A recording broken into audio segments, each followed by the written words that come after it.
En ese momento la población fue estremecida por un silbato de resonancias pavorosas y una descomunal respiración incesante. A las semanas precedentes se había visto a las cuadrillas que tendieron durmientes y rieles. Nadie les prestó atención porque pensaron que era un artificio de los gitanos que habían vuelto con su centenario y desprestigiado dale que dale de pitos y sonajas pregonando las excelencias de quien iba a saber qué pendejo menjunje de jarapellinosos genios jerosolimitanos.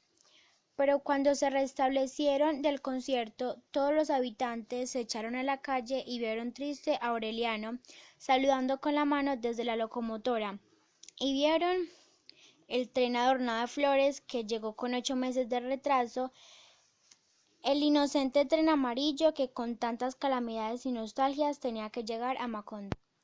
La gente de Macondo estaba deslumbrada por tantas y tan maravillosas invenciones que no sabían por dónde empezar a asombrarse.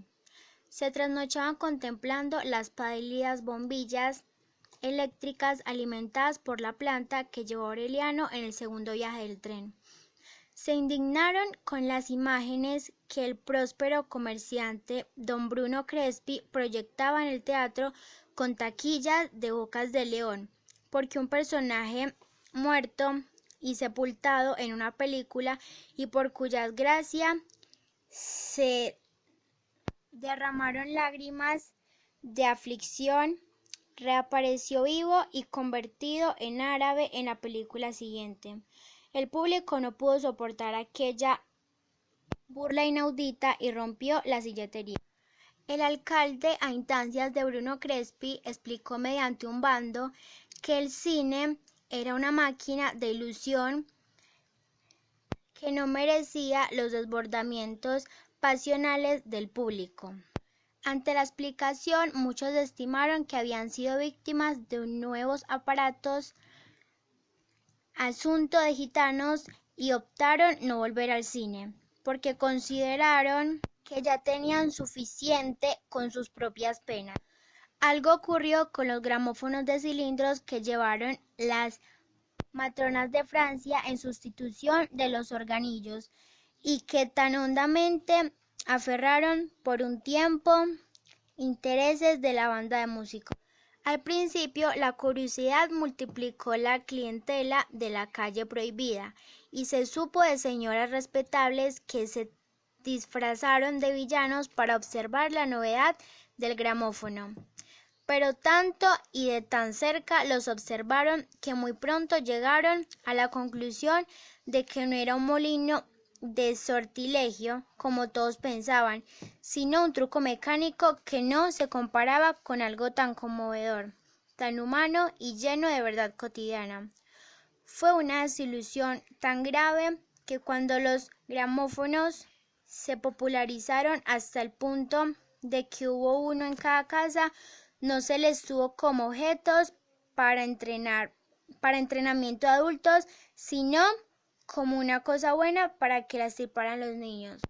Cuando alguien del pueblo tuvo la oportunidad de comprobar la cruda realidad del teléfono instalado en la estación del ferrocarril, que a causa de la manivela se consideraba como una versión rudimentaria del gramófono, hasta los más incrédulos se desconcertaron. Era como si Dios hubiera resuelto poner a prueba toda capacidad de asombro y mantuviera a los habitantes de Macondo en un vaivén entre el alborozo y el desencanto, la duda y la revelación, hasta el extremo de que ya nadie podía saber dónde estaban los límites de la realidad. Era un intricado fragollo de verdades y espejismos que convulsionó de impaciencia al espectro de José Arcadio Buendía y lo obligó a caminar por toda la casa aún a pleno día. Desde que el ferrocarril fue inaugurado oficialmente y empezó a llegar con regularidad los miércoles a las 11 y se construyó la estación de madera con un escritorio de teléfono y una ventanilla para vender los pasajes por las calles de Macondo, se vieron hombres y mujeres que fingían actitudes comunes y corrientes, como que en realidad parecían gente de circo. En un pueblo escalado por el escarmiento de los gitanos, no había un buen porvenir para aquellos equilibristas del comercio ambulante. Uno de tantos miércoles llegó a Macondo y alborozó en la casa el rechoncho y sonriente señor Herbert. Nadie lo distinguió en la mesa mientras no se comió el primer racimo de bananos. Aureliano II lo había encontrado por casualidad protestando en español trabajoso porque no había un cuarto libre en el hotel de Jacob, y se lo llevó a la casa. Tenía un negocio de globos cautivos que había llevado por medio mundo con excelentes ganancias, pero no consiguió elevar a nadie en Macondo. Cuando llevaron a la mesa el atrigado racimo de bananos que solían colgar en el comedor durante el almuerzo, arrancó la primera fruta sin mucho entusiasmo, pero siguió comiendo mientras hablaba, saboreando, masticando, más bien con distracción de sabio que con deleite de buen comedor. Y al terminar el primer racimo suplicó que le llevaran otro. Sacó de su caja de herramientas un pequeño estuche de aparatos ópticos. Con la incrédula atención examinó meticulosamente un banano, seccionando sus partes con un estilete especial. Luego sacó de la caja una serie de instrumentos con los cuales midió la temperatura, el grado de humedad de la atmósfera y la intensidad de la luz. Fue una ceremonia tan intrigante que nadie comió tranquilo esperando que el señor Herbert emitiera por un juicio revelador, pero no dijo nada que permitiera vislumbrar sus intenciones. En los días siguientes se le vio con una malla y una canastilla cazando mariposas en los alrededores del pueblo. El miércoles llegó un grupo de ingenieros, agrónomos, hidrólogos, topógrafos y agrimensores que durante varias semanas exploraron los mismos lugares donde el señor Herbert cazaba mariposas. Más tarde llegó el señor Jack Brown en un vagón suplementario que engancharon en la cola del tren amarillo. En el vagón especial llegaron también los solemnes abogados vestidos de negro que en otra época siguieron por todas partes al coronel Aureliano Buendía. Esto hizo pensar a la gente que todos ellos tenían algo que ver con la guerra. No hubo mucho tiempo para pensarlo, porque los suspicaces habitantes de Macondo apenas empezaban a preguntarse qué cuernos era lo que estaba pasando. Cuando ya el pueblo se había transformado en un campamento de casas de madera con techos de zinc, poblado por forasteros que llegaban de medio mundo en el tren, no solo en los asientos y plataformas, sino hasta el techo de los vagones. Los gringos, que después llevaron sus mujeres lánguidas con trajes de muselinas y grandes sombreros de gasa, hicieron un pueblo aparte al otro lado de la línea del tren. En calles bordeadas de palmeras, casas con ventanas de red metálicas, mesitas blancas en las terrazas y ventiladores de aspas colgados en el cielo raso, y extensos prados azules con pavos reales y codornices. El sector estaba cercado por una malla metálica, como un gigantesco gallinero electrificado que en los frescos meses del verano amanecía negro de golondrinas achicharradas. Nadie sabía aún qué era lo que buscaban, o si en verdad no eran más que filántropos y ya habían ocasionado un trastorno colosal, mucho más perturbador que el de los antiguos gitanos, pero menos transitorio y comprensible. Fue en esa ocasión cuando construyeron una fortaleza de hormigón sobre la colorida tumba de José Arcadio, para que el olor a pólvora del cadáver no contaminara las aguas. Para los forasteros que llegaban sin amor, convirtieron la calle de las cariñosas matronas de Francia en un pueblo más extenso que el otro, y un miércoles de gloria llevaron un tren cargado de prostitutas inverosímiles, hembras babilónicas adiestradas en recursos inmemorables y provistas de toda clase de ungüentos y dispositivos para estimular a los inermes. despabilar a los tímidos, saciar a los voraces, exaltar a los modestos, escarmentar a los múltiples y corregir a los solitarios. Fue una invasión tan tumultuosa e intempestiva que en los primeros tiempos fue imposible caminar por la calle con el estorbo de los muebles y los baúles, y el trajín de carpintería de quienes paraban sus casas en cualquier terreno pelado sin permiso de nadie, y el escándalo de las parejas que colgaban sus hamacas entre los almendros y hacían el amor bajo los toldos a pleno día y a la vista de todo el mundo. Tantos cambios ocurrieron en tan poco tiempo que en 8 meses después de la visita del señor Herbert, los pocos antiguos habitantes de Macondo se levantaban temprano a conocer su propio pueblo. Miren la vaina que nos hemos buscado, solía decir entonces el coronel Aureliano Buendía, no más por invitar un gringo a comer guineo. Aureliano II, en cambio, no cabía de contento con la avalancha de forasteros. La casa se llenó de pronto de huéspedes desconocidos, de invencibles parranderos mundiales, y fue preciso agregar dormitorios en el patio, ensanchar el comedor y cambiar la antigua mesa por una de 16 puestos, con nuevas vajillas y servicios, y aun así hubo que establecer turnos para almorzar. Fernanda tuvo que atragantarse sus escrúpulos y atender como a reyes a invitados de la más perversa condición, que embarraban con sus botas el corredor, se orinaban en el jardín, extendían sus petates en cualquier parte para hacer las siestas y hablaban sin fijarse en sus susceptibilidades de damas ni remilgos de caballeros. Úrsula, en cambio, aun en los tiempos en que ya arrastraba los pies y caminaba tanteando en las paredes, experimentaba un alborozo pueril cuando se aproximaba la llegada del tren. Hay que hacer carne y pescado, ordenaba a las 4 cocineras que se afanaban por estar a tiempo bajo la imperturbable dirección de Santa Sofía de la Piedad. Hay que hacer de todo, insistía, porque nunca se sabe qué quieren comer los que vienen.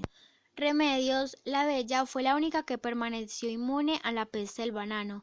Se estancó en una adolescencia magnífica, cada vez más impermeable a los formalismos, más indiferente a la malicia y la suspicacia, feliz en un mundo propio de realidades simples.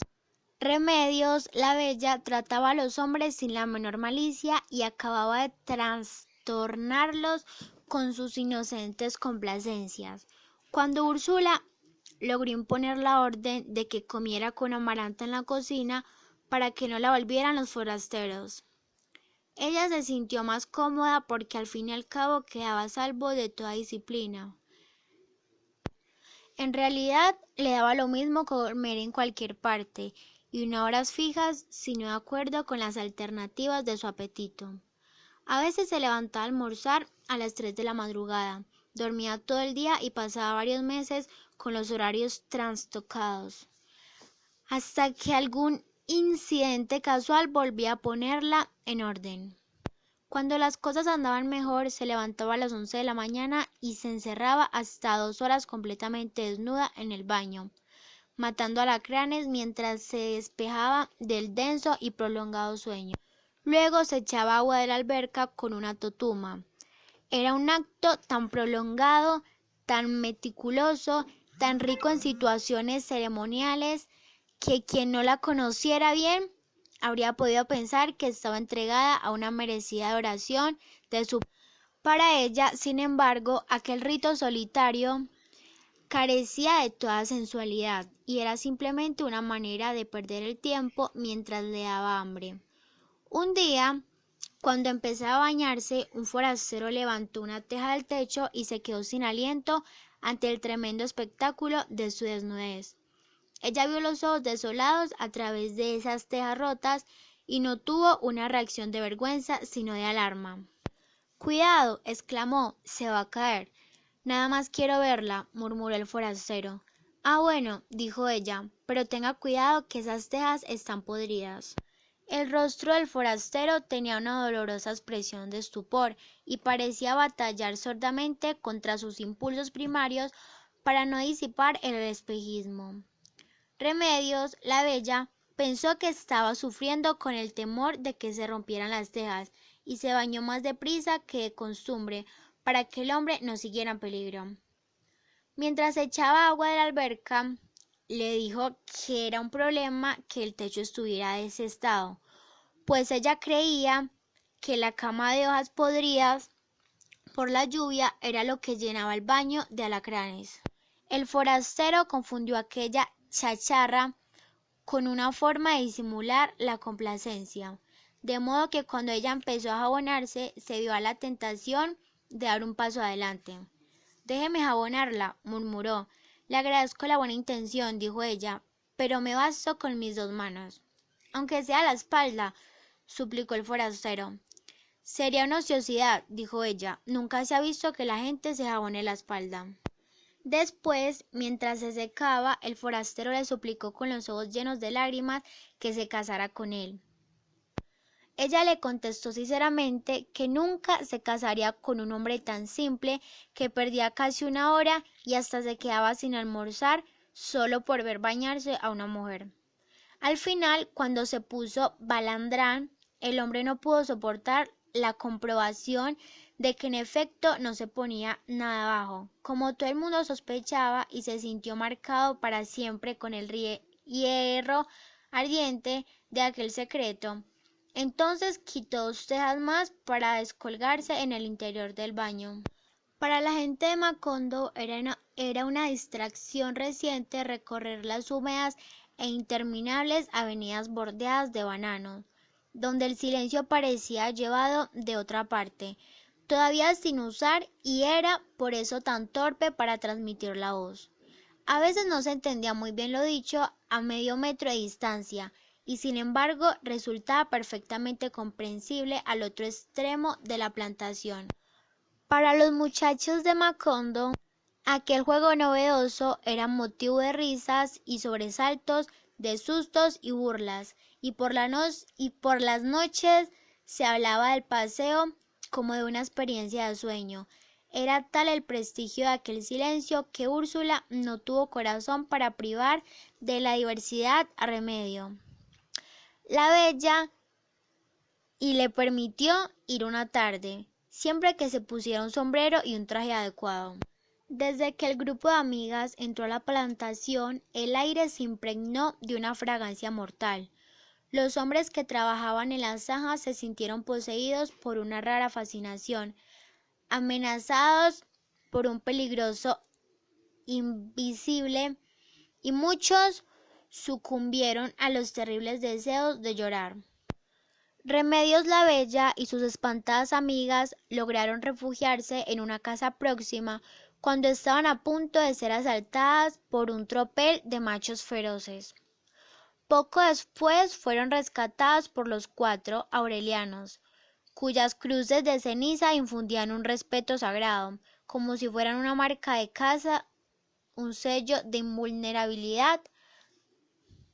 Remedios la Bella no le contó a nadie que uno de los hombres, aprovechando el tumulto, le alcanzó a agredir el vientre con una mano, más bien parecía una garra de águila aferrándose al borde de un precipicio.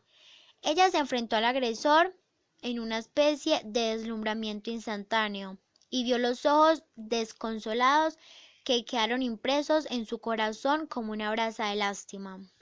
Esa noche el hombre se jactó de su audacia y presumió de su suerte en la calle de los Turcos, minutos antes de que la pata de un caballo le destrozara el pecho, y una muchedumbre de forasteros lo viera agonizar en mitad de la calle, ahogándose en vómitos de sangre. La suposición de que Remedios la Bella poseía poderes de muerte estaba entonces sustentada por 4 hechos irrebatibles, aunque algunos hombres ligeros de palabra se complacían en decir que bien valía sacrificar la vida por una noche de amor con tan conturbadora mujer.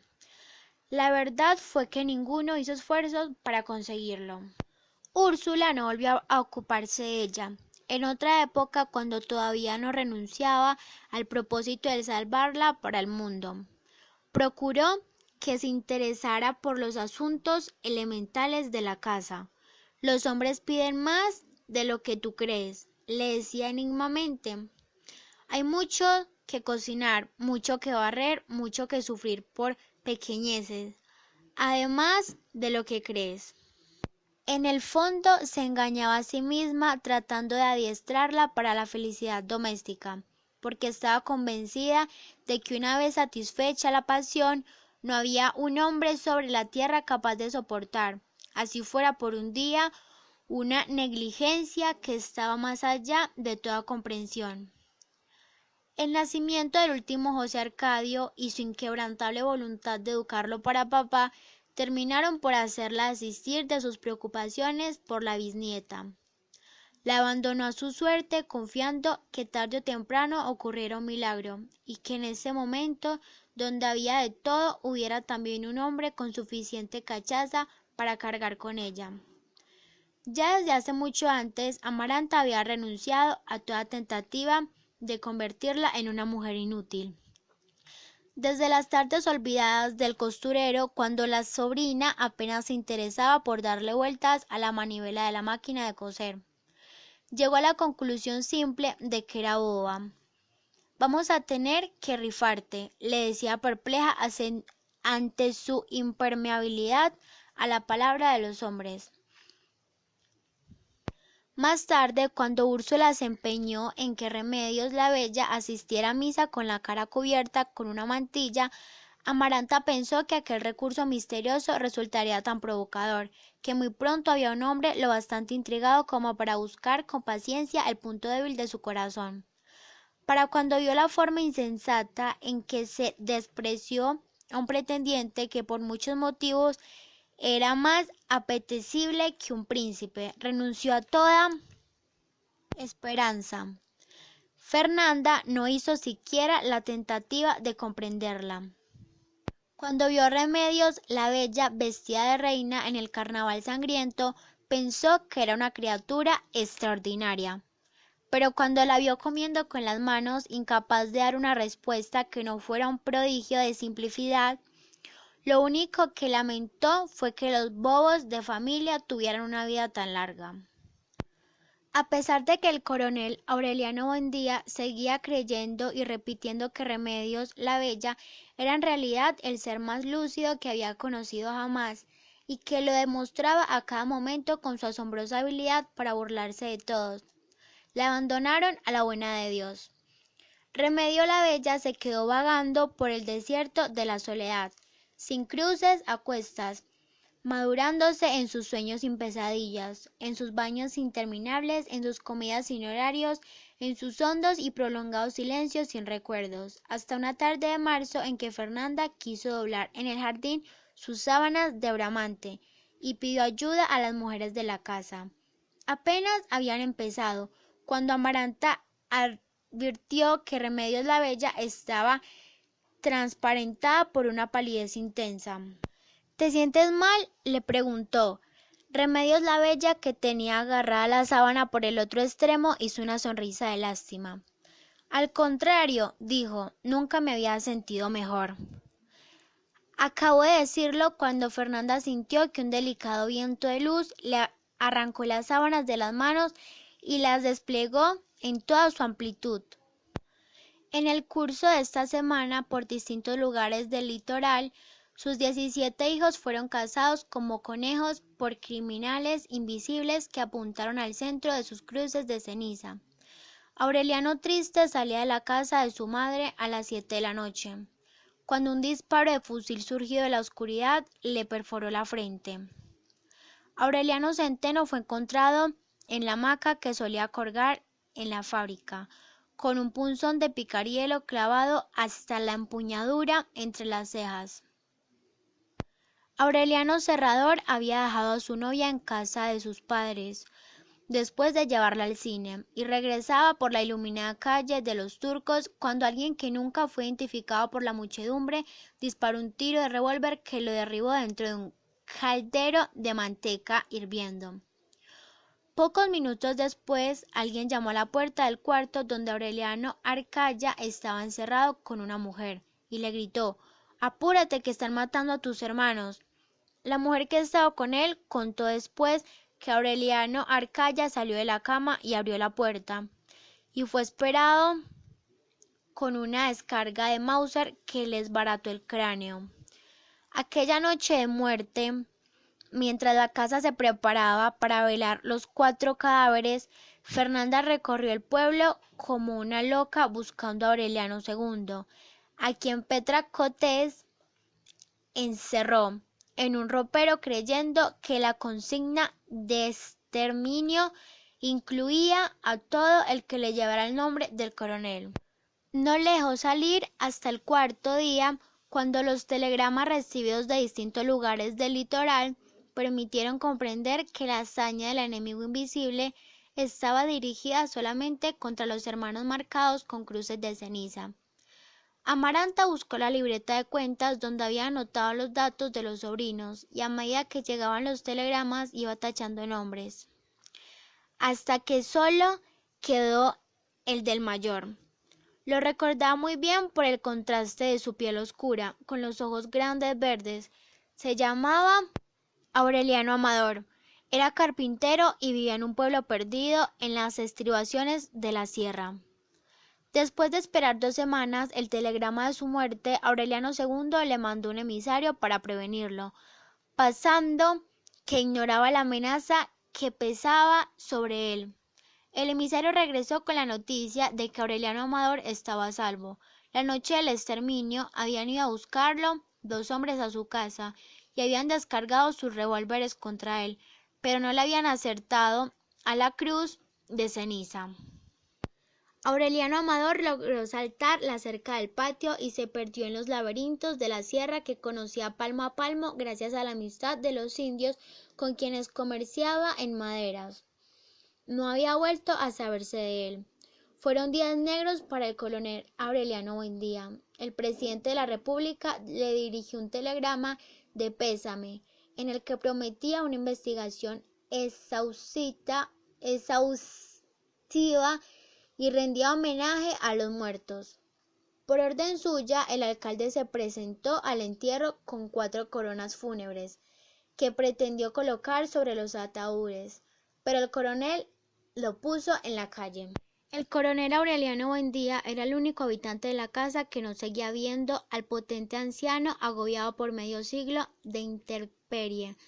«Saluda a tu padre», le dijo Úrsula. Él se detuvo un instante frente al castaño y una vez más comprobó que tampoco aquel espacio vacío le suscitaba ningún afecto. «¿Qué dice?», preguntó. «Está muy triste», contestó Úrsula. «¿Por qué cree que te vas a morir?».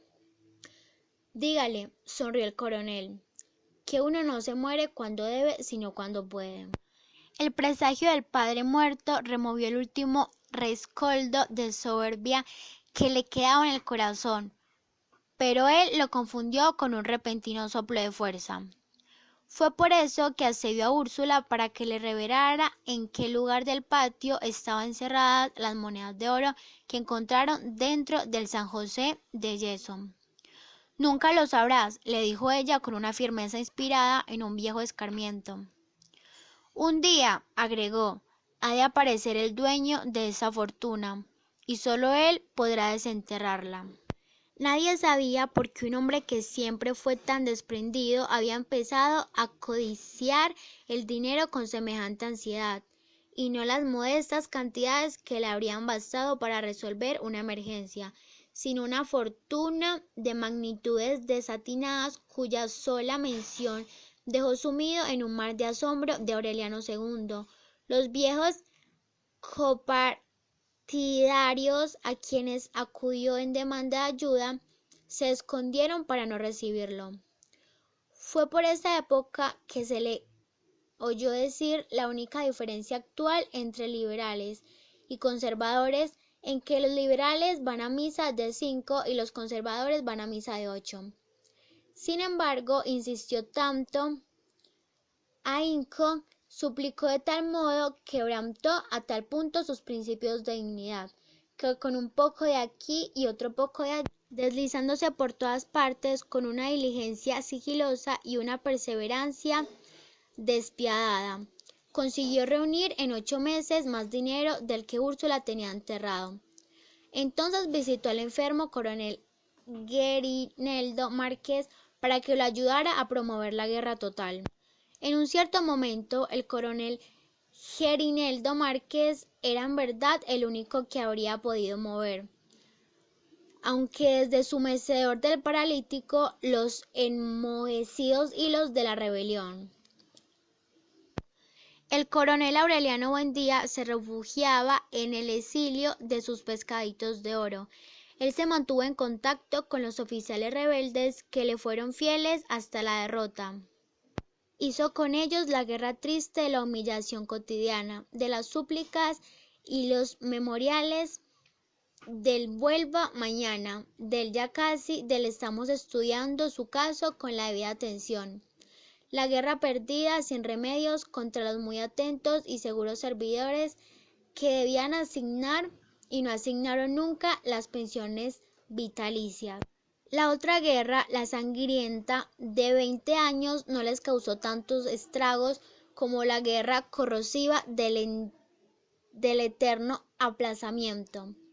El propio coronel Gerineldo Márquez, que escapó a 3 atentados, sobrevivió a 5 heridas y salió ileso de incontables batallas, sucumbió al asedio atro de la espera y se hundió en la derrota miserable de la vejez, pensando en Amaranta y en los rombos de la luz de una casa prestada.